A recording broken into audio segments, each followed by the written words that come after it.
The Ontario government wants colleges to recycle up to 60% of their waste streams, but Humber's maintenance and operations manager, David Griffith, said Humber's diversion rate has fallen below the mark.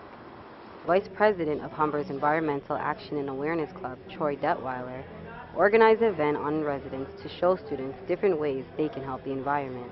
We're looking at ways, instead of taking the whole amount of garbage that we create and just throwing it in a landfill, we want to look at ways that we can break it down and kind of sort it. And one of the biggest things that Humber and a lot of different organizations and people and institutions come up with is organic waste. Here at Humber, I think it's something like 45% of our waste is organic waste that could be broken down by compost. Kathy Nisbet, founder of Kathy's Crawly Composters, taught students about the importance and benefits of recycling. She started her business in 2002 as a waste management tool to help decrease the amount of garbage going into the landfills each year. She says Humber College should implement worm compost in the school and on residents for food waste like fruits and vegetables. Nisbet says it's a great way to convert your garbage into usable soil for planting. For HumberEtc., I'm Natasha Farron.